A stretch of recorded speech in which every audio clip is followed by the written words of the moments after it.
2 Tawarik pasal 13, Raja Abia. Dalam tahun ke-18 zaman Raja Yerobeam, menjadi rajalah Abia atas Yehuda. 3 tahun lamanya ia memerintah Yerusalem. Nama ibunya ialah Mikaya, anak Uriel dari Gibea, dan ada perang antara Abia dan Yerobeam. Abia memulai perang dengan pasukan pahlawan-pahlawan perang yang jumlahnya 400.000 orang pilihan, sedangkan Yerobeam mengatur barisan perangnya melawan dia dengan 800.000 orang pilihan, pahlawan-pahlawan yang gagah perkasa. Lalu Abia berdiri di atas gunung Zemaraim yang termasuk pegunungan Efraim dan berkata, "Dengarlah kepadaku, Yerobeam dan seluruh Israel. Tidakkah kamu tahu bahwa Tuhan Allah Israel telah memberikan kuasa kerajaan atas Israel kepada Daud dan anak-anaknya untuk selama-lamanya dengan suatu perjanjian garam? Tetapi Yerobeam bin Nebat, hamba Salomo bin Daud, telah bangkit memberontak melawan tuannya. Petualang-petualang orang Dursila berhimpun padanya. Mereka terlalu kuat bagi Rehabeam bin Salomo yang masih muda dan belum teguh hati, dan yang tidak dapat mempertahankan diri terhadap mereka. Tentu kamu menyangka bahwa kamu dapat mempertahankan diri terhadap kerajaan Tuhan yang dipegang keturunan Daud, karena jumlah kamu besar dan karena pada kamu ada anak lembu emas yang dibuat Yerobeam untuk kamu menjadi Allah. Bukankah kamu telah menyingkirkan imam Tuhan, anak-anak Harun itu, dan orang-orang Lewi, lalu mengangkat imam-imam menurut kebiasaan bangsa-bangsa negeri-negeri lain, sehingga setiap orang yang datang untuk ditabiskan dengan seekor lembu jantan muda dan 7 ekor domba jantan dijadikan imam untuk sesuatu yang bukan Allah. Tetapi kami ini, Tuhanlah Allah kami, dan kami tidak meninggalkannya, dan anak-anak Harunlah yang melayani Tuhan sebagai imam, sedang orang Lewi menunaikan tugasnya, yakni setiap pagi dan setiap petang mereka membakar bagi Tuhan korban bakaran dan ukupan dari wangi-wangian, menyusun roti sajian di atas meja yang tahir, dan mengatur kandil emas dengan pelita-pelitanya untuk dinyalakan setiap petang, karena kamilah yang memelihara kewajiban kami terhadap Tuhan Allah kami, tetapi kamulah yang meninggalkannya. Lihatlah pada pihak kami Allah yang memimpin, sedang imam-imamnya siap meniup tanda serangan terhadap kamu dengan nafiri isyarat-isyarat. Hai orang Israel, jangan kamu berperang melawan Tuhan Allah nenek moyangmu, karena kamu tidak akan beruntung." Tetapi Yerobeam mengirim suatu pasukan penghadang yang harus membuat gerakan keliling supaya sampai di belakang mereka, sehingga induk pasukannya berada di depan Yehuda dan pasukan penghadang di belakang mereka. Ketika Yehuda menoleh ke belakang, lihatlah mereka harus menghadapi pertempuran dari depan dan dari belakang. Mereka berteriak kepada Tuhan, sedang para imam meniup nafiri. Dan orang-orang Yehuda memekikkan pekik perang. Pada saat orang-orang Yehuda itu memekikkan pekik perang, Allah mukul kalah Yerobeam dan segenap orang Israel oleh Abia dan Yehuda. Orang Israel lari dari depan Yehuda, tetapi Allah menyerahkan mereka ke dalam tangan Yehuda. Abia dengan laskarnya mendatangkan kekalahan yang besar kepada mereka. Dari orang Israel mati terbunuh 500.000 orang pilihan. Demikianlah orang Israel ditundukkan pada waktu itu, sedang orang Yehuda menjadi kokoh karena mereka mengandalkan diri kepada Tuhan Allah nenek moyang mereka.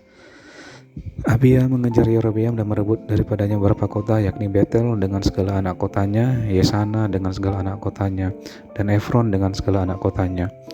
Tak pernah lagi Yerobeam mendapat kekuatan di zaman Abia. Tuhan memukul dia sehingga ia mati. Abia menunjukkan dirinya kuat. Ia mengambil 14 istri dan memperanak 22 anak laki-laki dan 16 anak perempuan. Selebihnya dari riwayat Abia, langkah-langkahnya dan titah-titahnya tertulis dalam kitab sejarah Nabi Ido.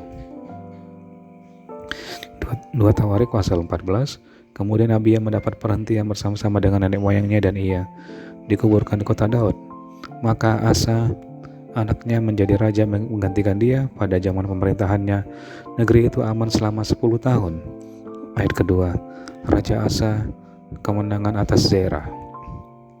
Asa melakukan apa yang baik dan yang benar di mata Tuhan Allahnya. Ia menjauhkan mesbah-mesbah asing dan bukit-bukit pengorbanan, memecahkan tugu-tugu berhala dan menghancurkan tiang-tiang berhala. Ia memerintahkan orang Yehuda supaya mereka mencari Tuhan Allah nenek moyang mereka dan mematuhi hukum dan perintah.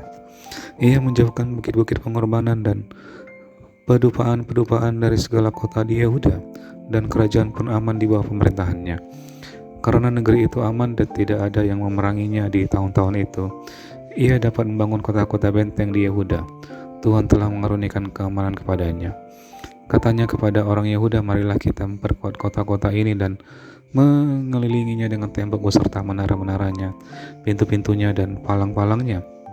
Negeri ini masih dalam tangan kita, karena kita mencari Tuhan Allah kita.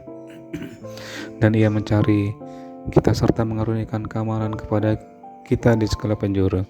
Maka mereka melaksanakan pembangunan itu dengan berhasil. Pasukan-pasukan Asa yang dari Yehuda jumlahnya 300.000 orang yang membawa perisai besar dan tombak, dan yang dari Benyamin jumlahnya 280.000 orang yang membawa perisai kecil sebagai pemanah. Mereka semua pahlawan-pahlawan yang gagah perkasa. Zerah orang Ethiopia itu maju berperang melawan mereka dengan tentara sebanyak 1.000.000 orang dan 300 kereta. Ia sampai ke Maresa. Lalu Asa maju menghadapinya. Mereka mengatur barisan perangnya di lembah Zefata dekat Maresa. Kemudian Asa berseru kepada Tuhan Allahnya, ya Tuhan, selain daripada Engkau tidak ada yang dapat menolong yang lemah terhadap yang kuat. Tolonglah kami ya Tuhan Allah kami, karena kepadamu lah kami bersandar, dan dengan Namamu kami maju melawan pasukan yang besar jumlahnya ini. Ya Tuhan, Engkau Allah kami.